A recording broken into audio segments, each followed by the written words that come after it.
It's really good to see you all here, particularly on a Friday when everybody's trying to get away for long weekends before everybody gets back to school and things get a little hectic after September, so I appreciate your time. It is my second time being here, and it's nice to see some familiar faces who saw me speak in November. And if you remember, I made a comment to start out with. My office is based in San Diego, though we've got clients literally up and down Southern California, so I get up to LA, Orange County, about a couple times a month on average. And the last time I said, the only real difference between the vibe in San Diego and the vibe in Pasadena was that we have an NFL team. Now this might be the last year I get to use that, because you guys may be closer to the Chargers come 2016 than I will be at 2015 if you hear the news correctly. We'll see what pans out. Let's ground rules here. I've got probably about 10 slides, and for some of you in the room, this might be old hat. For some of you, you may have some questions. I would welcome, raise a hand. I know we'll do Q&A at the end, but raise a hand. We'll throw the mic around.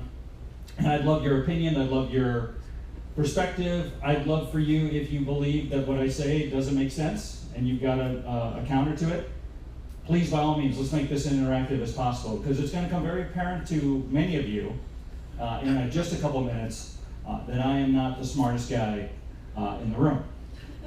More importantly, if you were here last year and saw me speak and met my wife who came up with me, it will become very apparent that I'm not even the smartest guy in my own house. So the point is, I really would welcome this to be an engaging dialogue. What do? We're a marketing and PR services company. We do SEO, digital marketing, email marketing, online advertising, traditional advertising, and PR.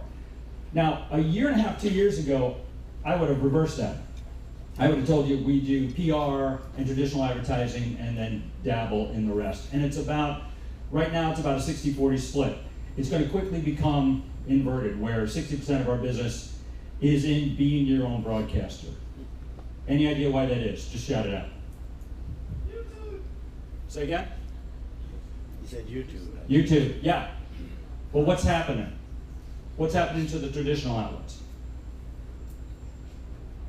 Good shout out, sir. People aren't watching commercials much anymore. They're dying. The traditional news outlets are dying. The traditional way in which people receive news and information was through some sort of intermediary, right? Parents, grandparents all had a daily newspaper, maybe two, a morning and an evening edition, because the only way that they would actually get the news of the day was actually through the newspaper and maybe the radio station. And then you had a 15-minute, maybe 30-minute local newscast, right? And now what you have is this fractionalization of the traditional news media, and everything that they talk about. Anybody, I know most of you don't watch 6 o'clock news anymore, but if you ever did, if you watched it recently, did anything strike you? Or if you pick up a paper or see a paper, anything strike you? It's repetitive. The news that's in the paper the next morning, we've all probably seen in the blogosphere about 2 or 3 or 4 times beforehand, right? It's funny because they call news, they're really old.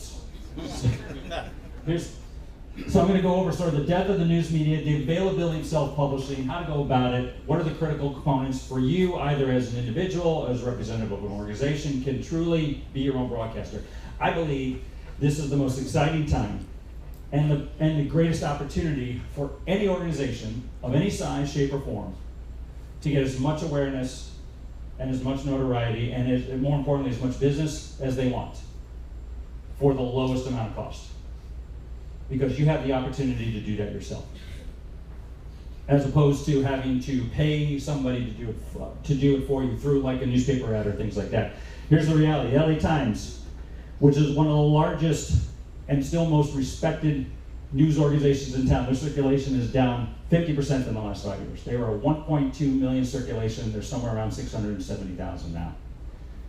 And they just bought the San Diego Union Tribune. They have the Chicago Tribune, and they also have some ancillary community newspapers. And yet they're buying all of their competitors, and they're still losing market share. News organizations are. Cable is down 6 to 7%. So all the cable news outlets, even all of the what I'll call niche information outlets. Any idea how many subscribers ESPN has lost in the last year? 3.2 million. 3.2 million. Somebody owns stock. 3.2 million, right? I mean, it used to be that they thought cable TV was insular or insulated from the demise because of the sports channels, right? People are just cutting their cable bill. Broadcast, traditional broadcast, depending, in the daytime it's 7%, prime time's down 16%. Oh yeah, I did put it up there, didn't I? Nice. We can read. That's like when the teacher actually verbally gives the answer to the test before he passes it out. That's brilliant. Radio. And I'm curious, who listens to over-the-air radio? Really? Shout out where you listen to. KCRW. KJAM. A lot of public radio. Yeah. Music. I heard a lot of classical, right? I heard 4 stations out of the hundreds of radio stations that are over the air just in LA alone. Right. And that's not even including the people who are, as I put up there, Sirius XM, your MP3 iPod, Slacker Radio, Pandora, whatever. Right. The news organizations are dying, and they're no longer the go-between. The beautiful thing is, you can publish for almost nothing. I get pitched, I guess it's about once a month, I get pitched a budding author who's self-published a book. 20 years ago, that would have been an impossibility. It wasn't cost effective for somebody to write a book, go online, design a cover, and put it on Amazon, and they're an author. You can do that tomorrow without really anybody telling you or screening you or saying you can't do that. You can also be your own videographer. I've got Periscope going right now. I know a couple of other people are broadcasting Periscope. And we'll capture that video and I'll put it on our blog tomorrow. I created a video channel for free. I have Instagram, YouTube, as you said, Facebook, that we do for organizations, clients. Email is almost nothing. And Twitter, and then you can segment to all sorts of other social media platforms depending on your audience. Pinterest and all that. Question, how many people are on Twitter? Perfect. How many people tweet daily? How many people retweet daily? Yeah. Okay. You just became the audience, right? So this is nothing new to you all. The trick is how to do it in a systematic manner and in a way in which engages your audience. And this is the mindset that I think for a lot of people in my industry is just totally freaking them out. Because the beautiful thing about having intermediaries and sort of the channel is once you dive into the channel, once you connect to that channel, the marketers can control the message. Marketers can say, this is how I want to be perceived, this is how we're going to say it, and no one can tell me otherwise because I'm not talking to them, my audience, I'm talking at them. Right? They didn't have a way for me to engage. Now companies can call bullshit. Customers, can call bullshit if the company is not being truthful. Case in point, there's a blog on our site. My teammate who was coming back from Bend, Oregon, had a real bad experience with Alaska Airlines. She had 2 small kids, literally a almost 20-month-old and a 4-month-old, God bless her. And they oversold the flight and were going to bump one of the families because there was an issue with the child seat. And literally they were telling folks, hey, they were offering dollar amounts and nobody was taking it. And they said, well, if somebody doesn't agree to this, we're just going to pick it and you're not going to get anything. And she got pissed. So she wasn't the one that was picked, but she blogged about it. And she tweeted about it. And she promulgated about it. Alaska Airlines called her the next day and apologized and gave her some vouchers and things of that nature. But the damage was in many respects done. Now she amended the blog and we tweeted it out saying, hey, by the way, they called and things like that. But Alaska thought, well, in the course of their discussion with the clients, in the course of their policies, they thought that they could just talk at people. They didn't have a choice. And now the customers can turn a situation around and give their perspective and promulgate it pretty quickly. Companies are not in charge of their own brand anymore, and that's a really good thing. You guys ever buy from somebody and the expectations weren't met? Right? 20 years ago, you really didn't have a vehicle by which you could tell others, right? Now you have Yelp, TripAdvisor, the social media blogosphere. And marketers don't know what to do. It's a question about genuineness and sincerity that you are tested on a daily basis, not just at your storefront, or even not just at your website, but in all sorts of other circles. Your actions are going to speak louder than your words. The promises that you make, the claims that you espouse as an organization will be challenged on a daily basis on a global scale in this new world. So being genuine, sincere, and attentive win. And when you're promoting a story, you have to be relevant. And I'll talk about how storytelling makes that the case in just a little bit.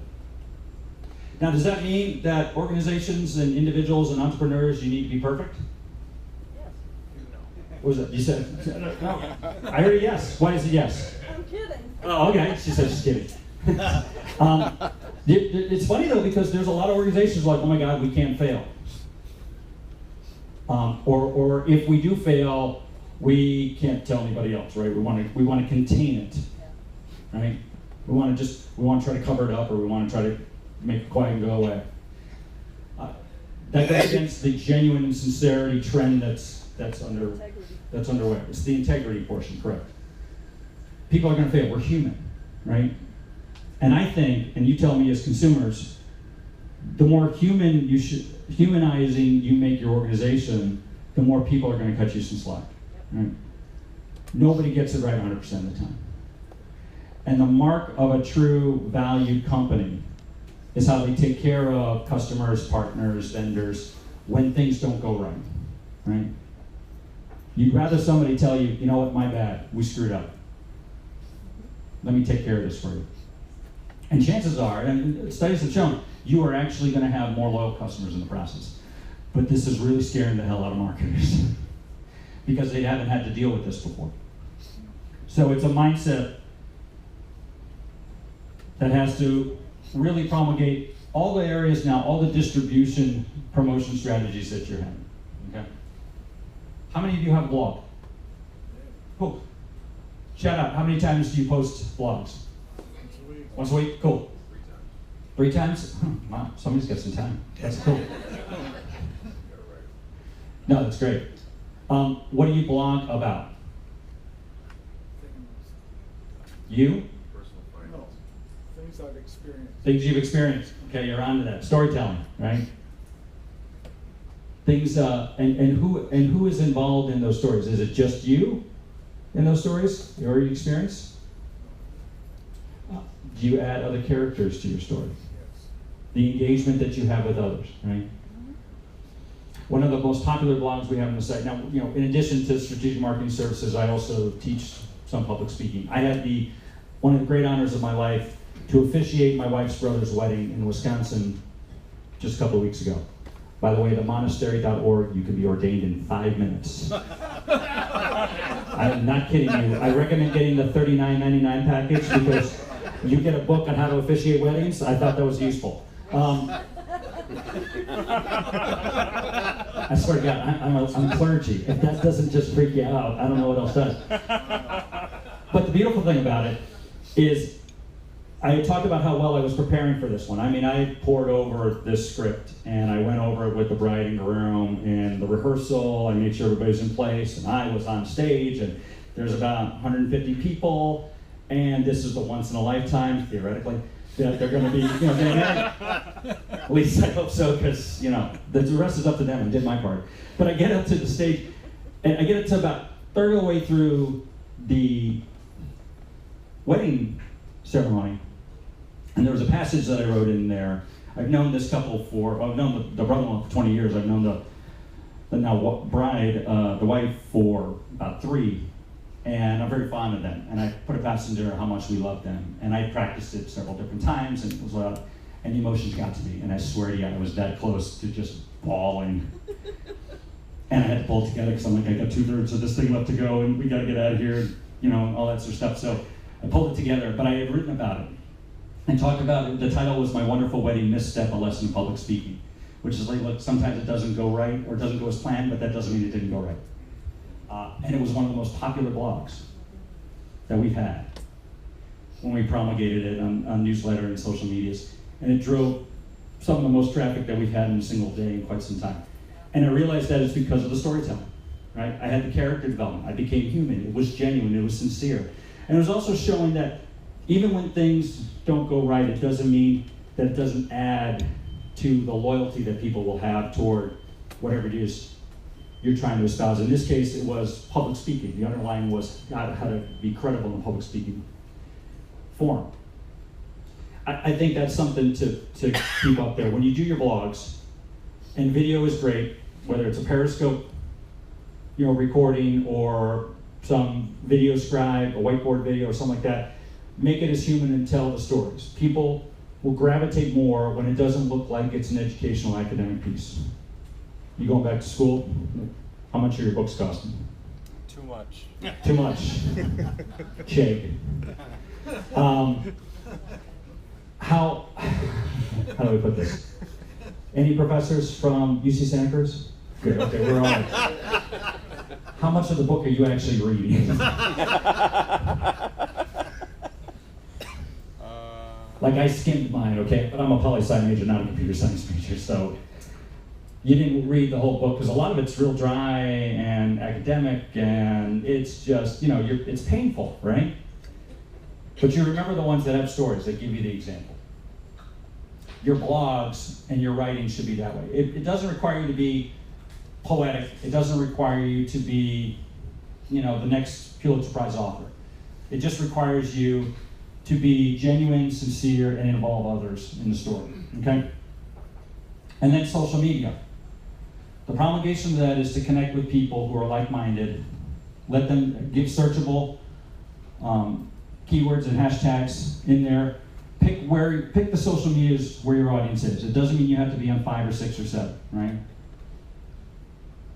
Twitter, Instagram, Facebook for your mom, dad, and grandparents, and I'm kidding, and Pinterest and others.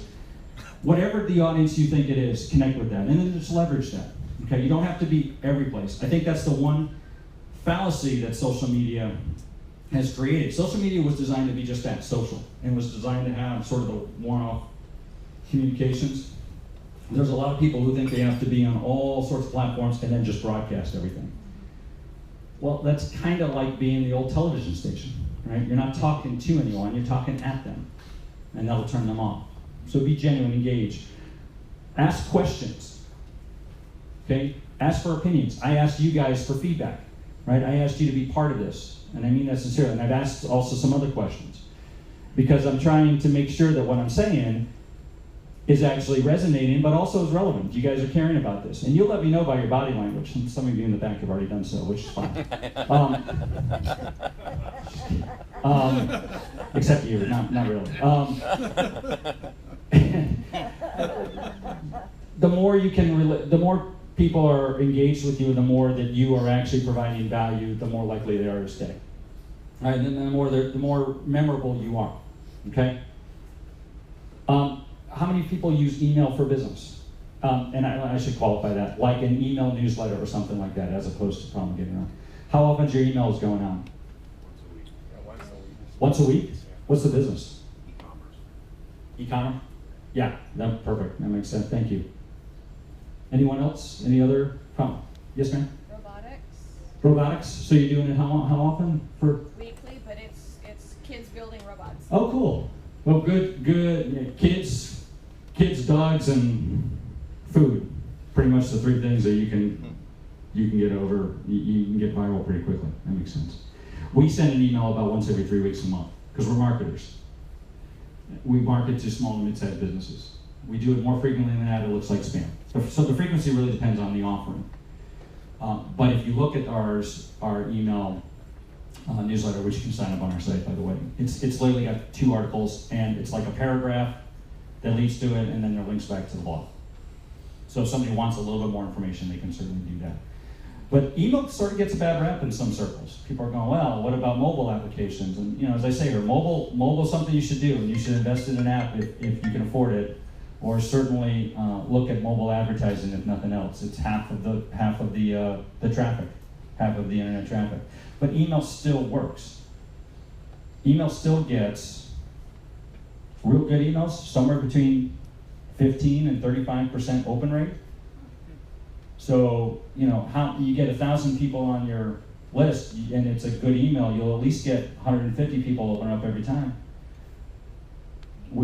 at the comfort of your own office or your own home, right? It still works. Now, talk to me 5 years from now and we may have a different conversation. But right now, it's still very much a part of your marketing and promotion, right? And yes, consider mobile apps, consider your smartphone apps. Get something that you can push content. Any questions so far? Yes, ma'am. Just more of a comment. I mean, email is great because there are systems you can use that can tell you who are the 16% opening the damn thing, and then you know what they're clicking, etc. So in terms of data back, it's not as resonant as social media can be, but it's especially for people over 30, not under 30. It's a great tool set. Yeah, I would say for the younger Gen Xers above, email's good. So, to your millennials, email's okay, but not to the extent of social media, right? It doesn't have the now component to it. But it does, we've seen some still really good traction. And again, it depends on the audience, right? So thank you for that comment. We talked about storytelling. It doesn't mean every posting, every photo has to tell a story. In other words, I should say a long drawn out story, like a once upon a time, here are the main characters, right? When I say storytelling, it's putting the audience in the situation, which I talked about, being on Periscope beforehand. I got introduced to this a couple of weeks ago. I mean, we'd heard about it, but a teammate of ours, we do brown bags, brought it up there. I mean, literally, I don't know, there may be 20 people on there now, I have no idea. But the idea is, the point is that you can bring that individual into this setting from the perspective of the audience, right? Your blog, your social media posts should do that, right? You're bringing individuals into whatever environment you're in there, and you're welcoming them and you're making them part of the conversation. When you do Facebook messaging for the older folks, have you had some great conversations with people on the other side of the world? What's that like? It's pretty awesome, right? I met I'm prior Navy. I was in for 9 years. The latter half as a public affairs officer, and my wife and I did a trip to the UK 2 years ago, and then went back in May. And I, by pure happenstance, got connected with some of the British Navy sailors who served on Her Majesty's yacht, the Royal Yacht Britannia. And this is the one that sailed around the world. These were people who would literally be gone 10 months out of the year. And they were at a reunion. We happened to walk in, crashed the party. Which, by the way, never go drink for drink with a Royal Yachty, because the next day is really bad. But I'm having conversations now. I literally had a conversation on Facebook, and I know you guys have done this beforehand, where I was finishing up a work late at night, 10 o'clock, walking to my car. He is taking the train into work outside of London, and we're both carrying on a conversation. And it happens all the time. I mean, we see that. So, but it's we're talking about what we're seeing. We talked about what's going on. He was, here's the people I got to deal with today, and what are you doing? Well, here's the things I got to set up for tomorrow. And you're bringing it into a story, right? Same concept here, okay? The less sort of directive, the less sort of professorial, for lack of a better term, and the more you can just bring people in the environment is better. Make sure you ask as many questions as you give advice. Ask what people think. Ask for their input. Even if it's just, any questions, is this resonating, things like that. It's always good to make sure that you get a temperature check. What do you guys think I mean by scratch some backs? Say nice things about other people.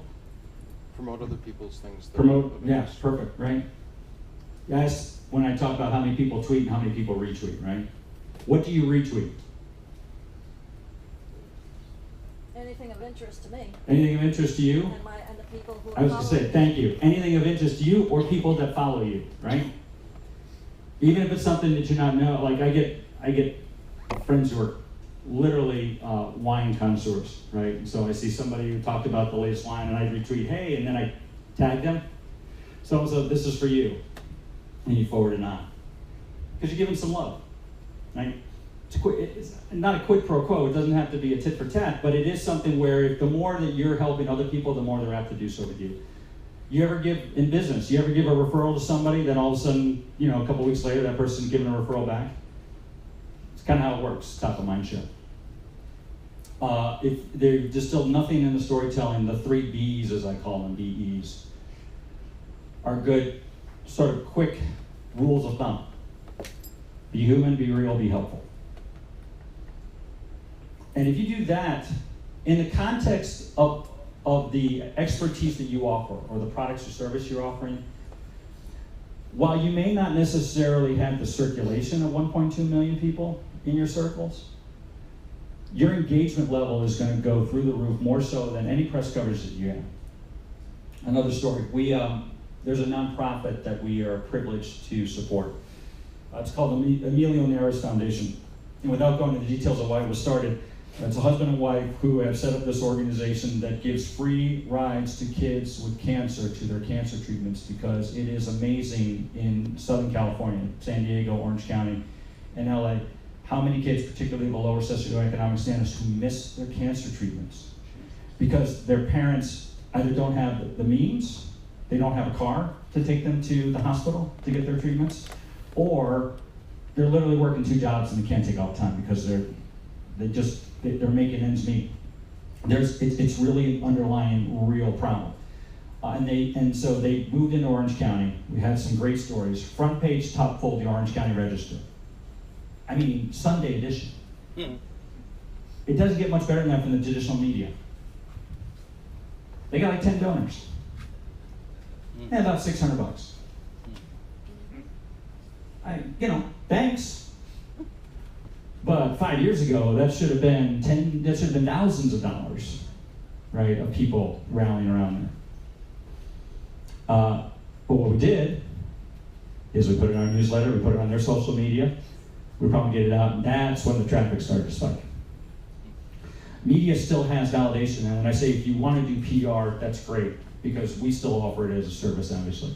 But it's what we do with that third-party validation. Yes, sir? So what do you think about the value of organically developed social media audiences versus paying to build those? I'm not talking about buying followers, but actually like doing advertising. Yeah. So I don't know if you all heard the question, but the inquiry was, what do I think about organically building your follower base as opposed for paying services or advertising or things, or doing advertising, or I know you said not pay for a service, but let's add that to the conversation if I could. Organic is obviously better, right? It's the genuineness and sincerity that we sort of talked about here in a storytelling format. That's not to say that you're advertising, that you shouldn't do any advertising campaigns, right? But the advertising content has to be genuine, sincere, and real. And I think that social media platforms in particular offer you the best chance to do that. Because you don't have to broadcast it out and spray, the old spray and pray approach as it is. You're just throwing it out to, let's say the LATimes.com to 1.2 million people, when maybe 100,000 of those people might be interested, right? So it's irrelevant to other people. You can pick and choose. I want these people, this profile, these type of keyword interests, that kind of thing, right? And LinkedIn is great if you're business-to-business services just for that. I can pick the market, I can pick the people, I can pick the titles, and I can pick what are the things they have in their profiles, keyword searches. And then the content needs to be more helpful and storytelling and relevant than to promote sale or services or get rich quick or one of the other spam generated type of content, right? And if advertising helps you do that, so be it. Organic's obviously better. But I'm using a service right now for my Twitter called Social Quant. Has anybody heard of Social Quant? I don't know what you think about it, but so far it seems to be pretty good. Now, it's a service that here's my Twitter handle, and here's my password, and here's my credit card. And I say, go find me relevant people within these keywords that I should be following, they should be following me. And I've said CEO, tech, marketing, advertising, entrepreneurs. And what the service did is it immediately scrubbed people, it immediately stopped having me follow people that weren't following me back, and then said, here are people that you should be following. And we'll offer to connect with them, and then vice versa. My Twitter followers have doubled in a week. And the beautiful thing about it is it's quality people. And now the onus is on me to keep the conversation relevant, genuine, and sincere. Right? So that in and of itself isn't going to drive me engagement and traffic. But what it's doing is it's telling me these are people you're supposed to follow. And I look at it the same way as if you've been to a networking event and you talk to somebody and you haven't met and you say, I do such and such. And they go, oh, you need to know that person over there. Come on, let me walk over and make an introduction. Because I think you two should get to know each other and have coffee, as some of you said, and just see if there's something there. So that's how I viewed that. Does that answer the question? Thank you. Great stuff. Any other questions along that line? Yes? Not along that line, but you've got 2 viewers on Periscope. 2 viewers. Wow. Hi. Sorry, you got nothing else to do, guys. 2 viewers. One's my mom, and the other one's my teammate who's probably I'm paying on the clock, so I think it is. Yes, sir.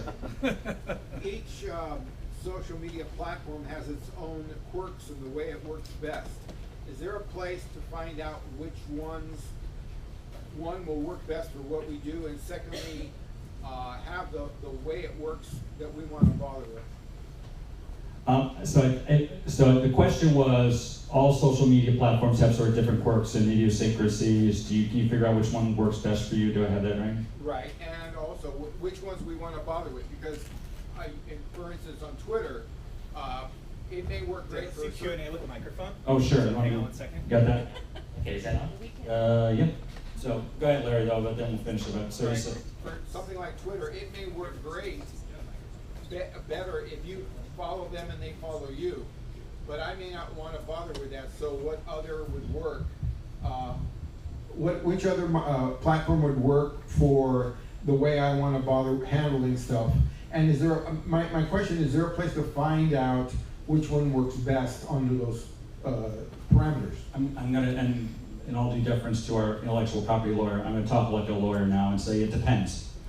So I'm not gonna answer the question directly because I really can't. The answer really depends on, so there's 2 things. Each social media platform is gonna have its benefits, it's gonna have its detractions. It really depends on who the audience is and where you go. If you are targeting millennials, let's just stay general, it's Twitter and Instagram, and Periscope, sort of as a variant to that. If you're targeting business senior executives, mid-level executives, it's LinkedIn. If you're targeting Gen Xers and baby boomers, it's Facebook. If it's women's issues, it's predominantly Pinterest, but there's overlaps on all sides, right? Now, you can use, I think to your second question is, what are sort of platforms that you can use to sort of help manage all that? We use Hootsuite, and I'm sure many of you do. There's TweetDeck, which I don't think has as much functions and features, but we prefer Hootsuite. But if somebody prefers TweetDeck, well, so be it. You know, it's fine. Whatever works for you on that one there. There's a slew of available online resources that all have their own opinions, and I will tell you that's opinions. That's why I said it really depends. TechCrunch is a good one. Mashable's another good one, obviously. And you could just Google, various, which platforms are right for you, and you'll get pages of opinions on that. My advice is if you're sort of new to the game, do 2 things, right? Pick and choose, try them out. They've got free variants before you ever pay for a pro license, and ask around. And I think this resource right here would be tremendous to get other people's opinions. But recognize their opinions. The key is to just start engaging. Yes, Gigi, I got a mic right back here. Have you done anything with your clients or with your company on online classes? So a lot of folks are creating free or paid online classes as part of the funnel coming into their companies, but also way to test drive and work with communities to do something a little richer in broadcasting. Have you looked at that? We have for certain clients, so in not only in this job, but in previous jobs. So I'll give you two examples, with the caveat that I think the online sort of classes works well for business-to-business targeting what I'll call some of the traditional industries. Financial services, accounting, law firms, manufacturing, and those kind of things. I don't think the online classes work very well for consumer, particularly when you get into the Gen Xers and the millennials. I don't think the online classes work well. I think you can market online for an offline class. So, but I'll get to that in a minute. Let me get to the first one. We've done online seminars for things like software companies that we have represented that were targeting financial planners, financial service people. They are used to taking online classes largely for their continuing education credits to keep their certifications and their accreditations. So it's a channel by which they're familiar with and that they use often. Right? But for another financial services class, we are marketing online for offline, an offline 2.5-hour workshop free that's based in San Diego. So we're very targeted in San Diego, primarily parents with teenagers or pre-teenagers, 11, 12, and the topic is how to fund their college education without going broke. Which, by the way, happens to be a big issue. For those of you who know, or for paying for college. The student debt is just amazing to me. I got a guy in the back pumping his fist there. Was that asking for help or for a bankruptcy attorney in town? It is amazing how much the college costs in there. So it resonates very well. But we're marketing online for offline because people want, when they're going to get that kind of advice, it's a touch feely. I want to be in the same room kind of thing. For millennials, and then I'll get to your question, it's meetups. And I will call it sort of unstructured sort of formats. Like a chat room, almost, or things of that nature, or some variant therein, right? The less structured you make it, the more relevant it is to millennials, because it's just like just having an impromptu conversation at a coffee shop. Yes, sir. Thank you for the great presentation. My name is Eric. I'm a mobile app developer. My question is regarding digital PR, because you get PR web, those type of stuff. Mm-hmm. Do they work, and what are some new improvement on that? So thank you for that. The question is really an interesting one, because I would have had an answer for you about a year ago. And the reason I don't have an answer for you now is because I don't think there's a whole lot of difference between marketing and PR anymore. PR used to be, the definition of PR, at least my definition, was to get other people who had no vested interest in your company to sing your praises. And it was largely in the form of media, whether it was online media outlets or a traditional media outlet, whether it was an online component of their offline, radio, industry association speakers, or things like that. And marketing was sort of having a mutually beneficial relationship to help espouse your services, whether that was sponsoring an event or paying for an advertisement or things like that. But I will tell you, whether you pay for it or not, genuineness, sincerity, and relevancy reign true overall. You can no longer talk over the heads of people and get them to respond because it's the only game in town. It's the only way they're getting information. It just doesn't happen anymore. So I think I would probably change the definition to a content marketing strategy.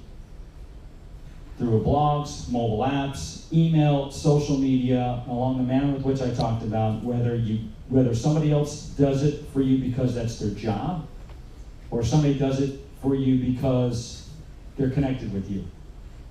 It doesn't matter as long as you connect. The thing with PR is you get picked up by big media conglomerate, you got picked up by the LA Times and you got all the exposure, but do social media and content marketing get picked up by those, they do? Oh yeah, so your question is, the question is, is the tail wagging the dog or the dog wagging the tail nowadays? Now, it used to be, really 10 years ago, that media, they wouldn't follow anybody else, or they wouldn't pick up other people's story, right? They were the intermediary. If they didn't see it was of interest, or they didn't write about it in general, it wasn't news in their mind. but they're no longer that conduit. So now what you see, I'll give you another example. Now what you see is that the opposite is true. And this wasn't a client of ours, but I have a friend who does, among other things, leadership training. And she was at a Starbucks and has a blog. And she just, as she was sitting there having writer's block, as she said, she was watching the store manager at the Starbucks, dealing with 5 different people, 5 different personalities, all very well expert. And she said, I'm watching greatness now in leadership. She adapted her communication leadership style to fit the customer. And talked about my Starbucks hero moment. That was her blog. And she's a great writer. And so I read it and I said, this is fantastic. And I retweeted it and I hashtagged Starbucks. I said, a must read for any business owner. Starbucks. Howard Schultz called the store manager. Because somebody at Starbucks follows hashtag Starbucks, smart people. And so that got up to the CEO, literally in a day. And because this whole thing comes circle, and I'll get there in a second, where all of a sudden it started going wild on social media, and the Fox affiliate picked it up. Ellen. Anybody here watch Ellen? Yes. Sure, everyone watches Ellen. My other teammate, who has a friend who did, I don't know, maybe you guys saw the video. It was like a 7-hour lip sync in the car with, it was an older gentleman, it was like an older African-American gentleman, and then his wife or something like that, and his wife's just giving the death stare the whole time. This thing went viral, got like several 100,000 media. Ellen's gonna have him on the show because of that. A lot of Ellen's guests, like for particular music, like, oh, this person got 1.8 million viewers on YouTube, right? So social media is driving a lot of traditional media because they're no longer the intermediary. They realize that the conversation's going on around them, and if they don't cover it, they're even less relevant than they are now. Still, one more question, sir. Yes. Kind of speaking to, Chris Chalmers with Affinity 24 Merchant Processing. Hi, Chris. Hi. Speaking to that exactly, and Eric, kind of go into what you were saying about driving media. Quick story and then a question. Yeah. You said storytelling. Storytelling. So a friend of mine's daughter was shaking the shower door while her sister was in, and it shattered and cut her all up and down. Nice. This is 2 nights ago. And so she posted on social media, 208 comments. She had like 10 staples, stitches all over the place. But it was amazing to see how quickly it got around. 208 comments on one post, photos, and then she asked questions, right? So should I call an attorney or just try to raise awareness, blah, blah, blah. CBS did a story last night on them, sent out a ban. I mean, within a day, on the 11 p.m. news last night, there was a story on this girl I grew up with and her daughter who got, cut to all over the place. And so speaking to that, that's a perfect example, Yeah. but how do we, maybe you could speak to this, taking that example right there where it's sensational, it's like, oh my God, this little girl got cut Right. with the glass, and how do we, transition from that idea or ideology to how do we input that into our postings or making it that engaging, I guess? Well, I think first off, the foundation of the content has to be really engaging to begin with, and right or wrong, we as a society love a good train wreck, right? So it's pretty sensational of a shower smashing, girl getting cut. I mean, we're all, that gets a lot of eyeballs. If you were to, let's say you're an attorney, I'm going to pick on the attorney, right? And somebody says, hey, should we file a lawsuit? You can take that video and you can offer a quick perspective, right? So, well, yes, you could if you have these kind of things. If we can prove these kind of things, have a case. Have any other questions? Give me a holler. Anybody else dealing with this or something like that? Give me a holler, and I'll talk to you on the phone for 15 minutes, right? No harm, no foul, right? You're not selling yourself. Just if you write it well, it's just look. If you have a question on this one, I do that all the time. I'm sure you guys do, right? You have something, you post it, and you say, this is my thoughts on it, and then you ask people what else they think, and that's how you sort of leverage that content if it's somebody else's. More of a non-aggressive, hey, I'm here to help, but if you need anything after that. And I sort of put it on there beforehand, be human, be real, be helpful, right? The more you pay it forward, and this is true in any content marketing strategy, I'm just talking now about when you're on broadcaster, the more you look like you're there to help people the more opportunities you're going to create for yourself. It's a theory of abundance. I'm going to create abundance for you, and in turn you will create abundance for me. I mean, spiritual, existential, whatever you want to call it, it's just being real, right? You don't look like you're taking advantage of the opportunity. You've heard the, I'll stop picking on Oates, I promise. You heard the term ambulance chaser, right? Opportunistic. And I'm a PR guy, right? You call flag doctors for a reason. I mean, we look like we take advantage of somebody else's misfortune. And that's just a huge turnoff, right? People that you gravitate towards are people who say, hey, I just want to help. Because I love what I do, and I've got a skill set, and no, you know, just, it's the good deed for the day kind of thing, right? That's the general, if nothing else to take away from that, the 3 Bs are important. And I'll leave you with this, and I'll certainly be available afterwards. I didn't put my email, LinkedIn, or my Twitter handle on there, and my phone number, and not expect you guys to reach out. If you have any other questions, you have any other thoughts, feedback, I welcome it. Feel free. It's been a real pleasure. Thanks for your time, everybody. Thank you so much for your presentation today. You did a great job. Didn't you guys? Give her another round of applause, please. Some great takeaways there. I hope you guys are taking notes. And again, reach out if you have questions. He seems very sincere and I mean, right? We've all said like, oh yeah, contact me, and maybe it doesn't happen. I don't know. But in any case, without further delay, oh yeah, we do have to do the photo bomb. Could you please stand here in front of the audience? Thanks, Chuck. Just right down there is perfect. And Love Periscope. It's the money shot. Oh.